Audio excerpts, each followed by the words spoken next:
Alright guys, while we're having a look at it and working on it, it's late at night and I'm drilling a bunch of holes in this. This is the screen for the hammer mill. So I just wanted to talk real quick about how and why, etc. this all happens. So this goes in the bottom of the hammer mill, and this is a replaceable screen. The idea is that whatever size hole you've got, the product that gets smashed against these screen holes gets punched through at this size and 50% of the size of the hole as well. So it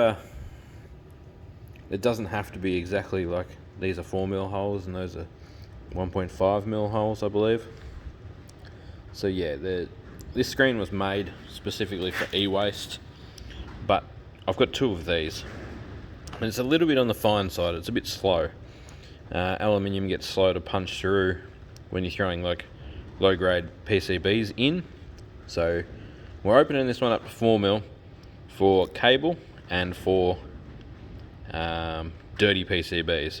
We'll probably still use the 2mm one for when we're doing gold recovery out of like motherboards and better boards that are covered in copper and gold. We'll probably use the 1.5 or 2mm. We've also got a 20mm and I'm going to get a 10mm one made. We'll go through the process of getting a 10mm made.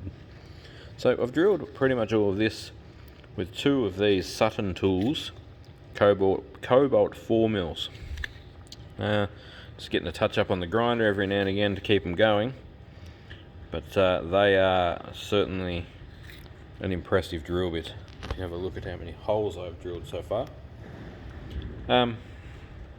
I'm not drilling every single hole, but the vast majority of them. We're doing a lot of holes here. As you can see, the battery charger next to me, so that we can throw the charged ones on and discharge them and swap them over. So I'm using the Milwaukee at full speed and just absolutely going for it. The reason I'm re-drilling this instead of just getting another one made is I don't think I'm ever going to wear the 1.5mm holes out of the other one that we use. I've put some hours on it already. It doesn't even show a mark on it, and we'll show that when we pull it out. Same with the hammers. The hammers look amazing. I was worried about the hammers getting beaten up. The thing you got to remember is this is made for stone and rock. Using the old M18 Milwaukee drill that I've had for years. It's got to be like 5 or 6 years old. And it's just whizzing its way through this. And we just suck up the swarf every now and again with the vacuum and clean up the drill bits with the grinder. Yeah, the 20mm screen's great for breaking big stuff up.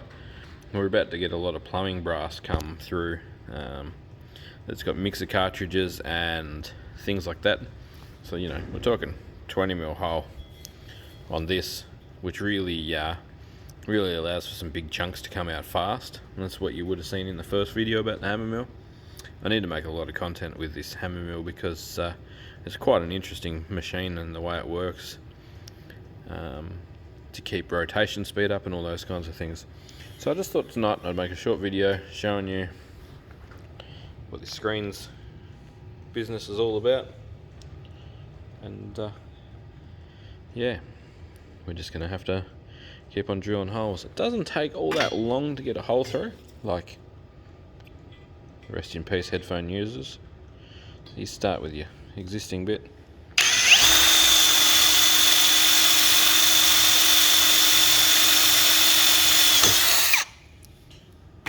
You push pretty hard, but yeah, it rips through pretty quick.